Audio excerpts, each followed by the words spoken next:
નમસ્તે મિત્રો, આજના ગુજરાત સમાચારની અંદર આપ સર્વ સાથે મિત્રોનું ફરી એકવાર સ્વાગત છે. તો આજના સમાચાર વિશે વાત કરું તે પહેલાં તમને જણાવી દઉં કે વિડીયો ખૂબ જ અગત્યનો છે અને આજના સમાચારની અંદર ખેડૂત ઉપયોગી સમાચારો વિશે વાત કરેલી છે. તો વિડીયોને છેલ્લે સુધી જોતા રહેજો અને ચેનલને હજુ સુધી સબસ્ક્રાઇબ ના કરી હોય તો તે પણ કરી લેજો. તો મિત્રો વાત કરીએ આજના પ્રથમ સમાચારને લઈને. તો રક્ષાબંધનને લઈને જીએસઆરટીસીનો અગાઉ આયોજન. મિત્રો, આ મહિનામાં આવી રહેલા તહેવારોને ધ્યાનમાં રાખી રાજ્યમાં એસટી ડેપો દ્વારા ખાસ આયોજન કરવામાં આવ્યું છે, જેમાં મુસાફરોને અવરજવર કરવા તકલીફ ન પડે તે માટે 6500 બસોની એક્સ્ટ્રા ટ્રીપ દોડાવવામાં આવશે. 17 ઓગસ્ટથી 20 ઓગસ્ટ સુધી આ બસો દોડાવવામાં આવવાની છે. મિત્રો, ઉલ્લેખનીય છે કે તહેવારોમાં મુસાફરોને એક જગ્યાએથી બીજી જગ્યાએ જવા માટે ભારે હાલાકીનો સામનો કરવો પડતો હોય છે. ત્યાર પછી મિત્રો મહત્વના સમાચાર વિશે આગળ વાત કરીએ. તો રક્ષાબંધનને લઈને રેલવે વિભાગનો મોટો નિર્ણય. મિત્રો, આગામી સમયમાં રક્ષાબંધનના તહેવારોને લઈને રેલવે દ્વારા મહત્વનો નિર્ણય લેવામાં આવ્યો છે, જેમાં રક્ષાબંધનના તહેવારમાં વિશેષ ટ્રેન દોડાવવામાં આવશે. મુસાફરોની માંગ અને સુવિધાઓને ધ્યાનમાં રાખીને પશ્ચિમ રેલવે અમદાવાદ અને બાંદ્રા ટર્મિનસ વચ્ચે વિશેષ ટ્રેન દોડાવવાનો નિર્ણય લેવાયો છે. આ સાથે વિશેષ ભાડા પર ફેસ્ટિવલ સ્પેશિયલ ટ્રેન ચલાવવાનો નિર્ણય કરવામાં આવ્યો છે.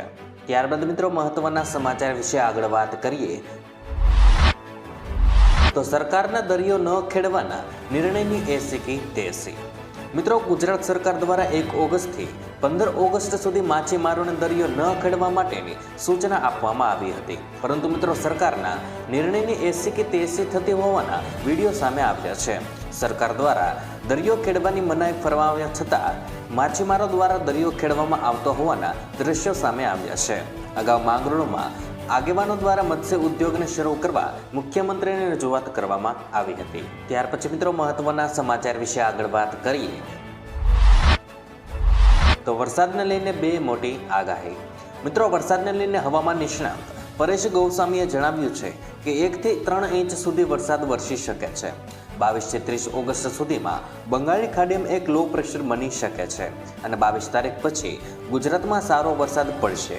તો મિત્રો, અંબાલાલ પટેલ અનુસાર આવનાર 3 દિવસોમાં ઉત્તર ગુજરાતના ઘણા ભાગોમાં અને મધ્ય ગુજરાતના ભાગોમાં હળવાથી ભારે વરસાદ પડી શકે છે અને મિત્રો રાજ્યમાં આગામી 7 દિવસ મધ્યમ વરસાદની આગાહી છે.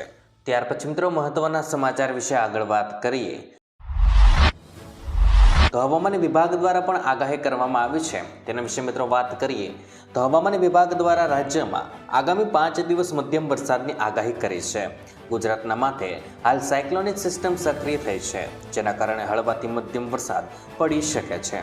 મિત્રો, આજે નવસારી, વલસાડ, દમણ, દાદરા નગર હવેલીમાં ભારે વરસાદ વરસી શકે છે અને અન્ય જિલ્લાઓમાં મધ્યમ વરસાદ વરસી શકે છે. ત્યારે ઓગસ્ટ મહિનામાં ઉત્તર ગુજરાતમાં સામાન્ય વરસાદ વરસી શકે છે.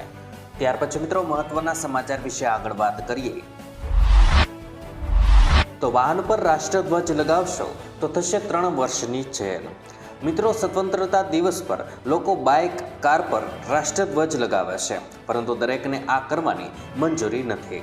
મિત્રો, ભારતીય ધ્વજ સંહિતા 2002 મુજબ અમુક લોકોને જ તેમના વાહનો પર તિરંગો ફરકાવવાનો કાનૂની અધિકાર છે. જો કોઈ વ્યક્તિ રાષ્ટ્રધ્વજ લગાવે અને મિત્રો તેની ગરિમાને નુકસાન થાય તો તેની સામે prevention of insults to national honour act હેઠળ કાર્યવાહી થઈ શકે છે. વ્યક્તિને 3 વર્ષની જેલ પણ થઈ શકે છે. ત્યાર પછી મિત્રો મહત્વના સમાચાર વિશે આગળ વાત કરીએ. તો જમીન ધોવાણની પરિસ્થિતિને તાગ મેળવી ખેડૂતોને સહાય ચૂકવાશે. મિત્રો, સમગ્ર રાજ્યમાં ભારે વરસાદને કારણે જમીનનું ધોવાણ થઈ ગયું છે, જેથી ખેડૂતોને ભારે નુકસાન વેઠવું પડ્યું છે. આ પરિસ્થિતિને જોતા રાજ્ય સરકાર દ્વારા ખેડૂતોને વહારે આવી ગઈ છે અને સમગ્ર રાજ્યમાં જમીન ધોવાણના કિસ્સામાં ખેડૂતોને સહાય ચૂકવણી કરવામાં આવશે. 300 કરોડની આસપાસ સહાયની રકમ જાહેર થશે અને રાજ્યના કૃષિ મંત્રી રાઘવજી પટેલ અને આજે પોરબંદર અને કેદની મુલાકાતે હતા અને મિત્રો મુખ્યમંત્રીની સૂચનાથી રાઘવજી પટેલ જમીન ધોવાણની જાતે માહિતી મેળવશે. સૌરાષ્ટ્રમાં પડેલા ભારે વરસાદથી ખેડૂતોને પાક નુકસાનીનું વળતર ચૂકવવામાં આવશે. આગામી થોડા દિવસોમાં પાક નુકસાનીનું એસડીઆરએફના નિયમ મુજબ વળતર જાહેર થશે. મિત્રો, અંદાજિત 300 કરોડ આસપાસની વળતરની રકમ સરકારે જાહેર કરી છે. ત્યાર પછી મિત્રો મહત્વના સમાચાર વિશે આગળ વાત કરીએ. તો પાક ધિરાણ લોન માફ. મિત્રો, ગુજરાતના દરેક ખેડૂત માટે પાક ધિરાણ લોનને લઈને મહત્વના સમાચાર આવ્યા છે. ખેડૂતોએ મિત્રો લીધેલી લોનની નવાજોની કરવા માટે ખેડૂતો પાસેથી કેશ પેમેન્ટ માંગવાની બદલે ડાયરેક્ટ બેંકમાંથી ઓટો રિન્યુ કરવામાં આવે તેવી ખેડૂતો માંગ કરી રહ્યા છે. ખેડૂતોની બેંકના લોનના પૈસા ભરવા માટે બહારથી વ્યાજવા પૈસા લાવીને વ્યાજના પૈસા ખેડૂતો ભરે છે, જેથી ખેડૂતોને ઓટો રિન્યુ સુવિધા આપીને ખેડૂતોને થોડી રાહત આપવામાં આવે તેવી માંગ ખેડૂતો કરી રહ્યા છે. જો કે મિત્રો, વારંવાર પાક ધિરાણ લોન અને દેવા માફીને લઈ સમાચારો આપવામાં આવતા હોય છે, પણ ખેડૂતોને દેવા અને પાક ધિરાણમાં રાહત આપવામાં આવતી નથી. મિત્રો, અત્યારે મોંઘા બિયારણો, કમોસમી વરસાદ અને માવઠાનો માર અથવા તો અતિવૃષ્ટિ સર્જાય છે, જેથી ખેડૂતોને મોટું નુકસાન થતું હોય છે. ત્યાર પછી મિત્રો, મહત્વના સમાચાર વિશે આગળ વાત કરીએ તો પાન કાર્ડને લઈને મોટા સમાચાર. મિત્રો, ફાઇનાન્સ સંબંધિત કોઈ પણ કામ માટે પાન કાર્ડ જરૂરી છે. પાન કાર્ડ વગર તમારા ઘણા કામ અટકી શકે છે. તેથી પાન કાર્ડ અગાઉથી જ બનાવી લેવાની સલાહ આપવામાં આવે છે. સામાન્ય રીતે લોકો 18 વર્ષ પછી પાન કાર્ડ બનાવે છે, પરંતુ શું તમે જાણો છો કે વ્યક્તિ 18 વર્ષની ઉંમર પહેલાં પણ તેના માટે અરજી કરી શકે છે? તમે મિત્રો તમારા બાળકના પાન કાર્ડ માટે અરજી કરી શકો છો.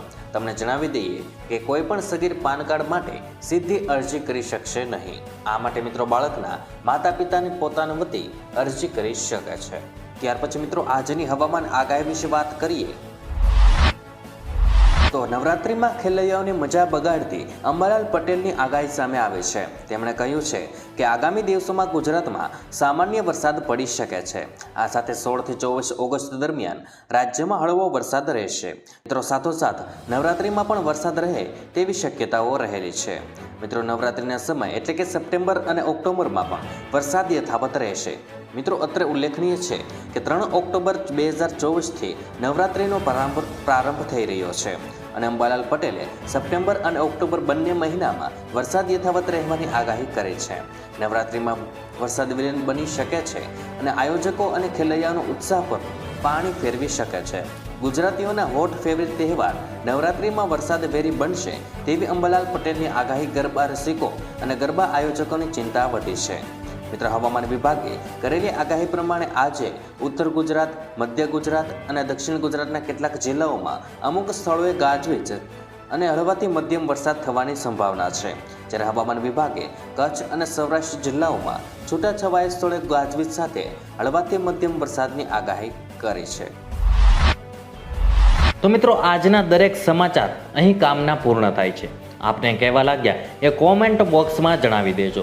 અને વિડીયો કામનો લાગ્યો હોય, સમાચાર ઉપયોગી લાગ્યા હોય તો મિત્રો આ વિડીયોને એક લાઇક કરી દેજો, જેથી કરીને અમને પ્રોત્સાહન મળતું રહે અને દરરોજના ખેડૂતને લગતા, હવામાનને લગતા અને ગુજરાતમાં પળે પળના સમાચાર મેળવવા માટે ગુજરાતની આ ચેનલ તાતની વાતને સબસ્ક્રાઇબ કરી લેજો, જેથી કરીને ગુજરાતની દરેક અપડેટ્સ તમને મળતી રહે. તો મિત્રો, હું મળીશ તમને આવતીકાલે નવા સમાચારો સાથે અને નવી માહિતી સાથે.